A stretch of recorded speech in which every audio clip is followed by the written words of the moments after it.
experienced feeling so frustrated or so angry because you wanted to understand a situation?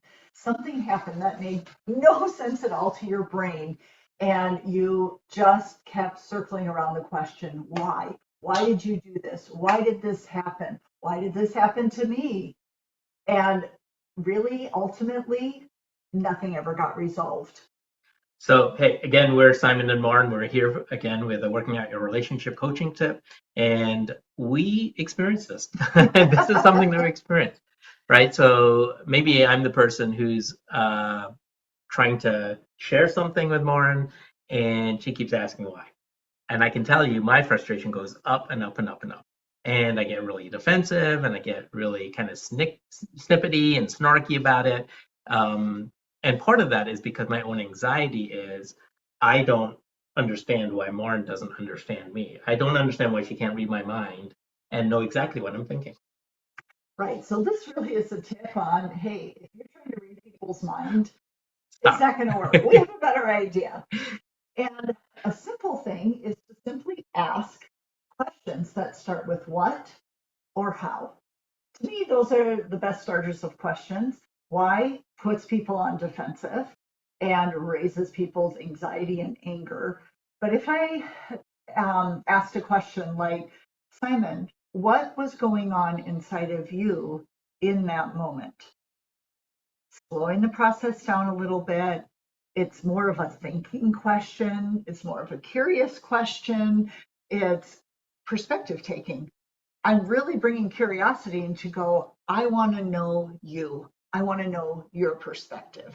And what we get stuck in sometimes is we want to understand the situation or the meaning or the what are you actually trying to tell me? We're trying to get it into our words rather than actually getting that perspective and that experience of the other person. And so oftentimes what happens for us, and frankly this has happened at work, is we get into this place of we're kind of arguing, but we're arguing about stuff that actually isn't leading to connection. It's actually leading to more and more disconnection because we're now both getting defensive. You know, another thought that comes to my mind when we're asking those why questions, either in our head or to the other person, is our brain's trying to get certainty.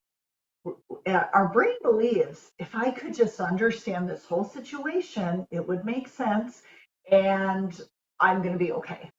And oftentimes, when we're asking those why questions out of frustration or anger, there's never going to be a complete answer that's going to help us to feel better. And for many of us, we're actually trying to fix the problem. And so rather than getting understanding or perspective taking, the reason we're asking the question why is if I can get that understanding, then I can fix it. And if I can fix it, then it'll be done and we can move on. And so that's why we use that question a lot is we're trying to get to what can I do to fix it? So now that I can fix it, we're good, right? So our approach is a total reframe around connection. And it's around saying, I care about what's going on with you. And in that caring, I can open up curiosity and I can get more of your perspective.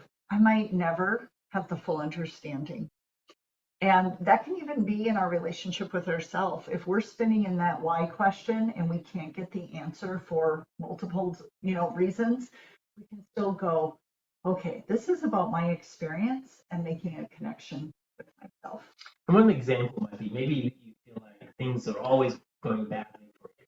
Why does this always happen to me? Why me? What is it? Why am I going through this? Right? And so again, to Martin's point, we're trying to get this certainty. And there's actually a reality of we're probably not going to get certain in those questions. Now, better questions, if you're experienced that, might be, I wonder what I can do. What can I do? Or how can I change some things so that those things don't happen? Right? So now we can start actually asking thinking questions for ourselves, with other people, and frankly, even at work. And I can tell you there's a lot of this why going back and forth in the work environment, which says, well, the organization wants to do this. Well, why? And we try to keep getting to that understanding without actually understanding, and then that leads to frustration. One final tip that I'm thinking about that when Sonia and I aren't seeing things in the same way, our brains are very different. So it happens quite frequently. I'll say, I hear you saying this, and I know this piece over here. Make the connection for me. And that way I'm getting clearer on how Simon's brain is processing that situation when my brain's thinking about it a completely different way. I think one of the other things I would just say also is keep in mind that this takes practice. This isn't going to happen perfectly the first time, and that's okay. But recognize that the point of this is to understand something about the other person's experience. Not understand fully, not say I get it perfectly, but I get it. I get you. I understand who you are and what your experience is. That kind of a connection can go a long way in building that trust, can build that safety, and can also build a deeper connection. Again, whether it's with an intimate relationship or whether it's at work or whether it's your kids or whoever it might be, it can really be powerful.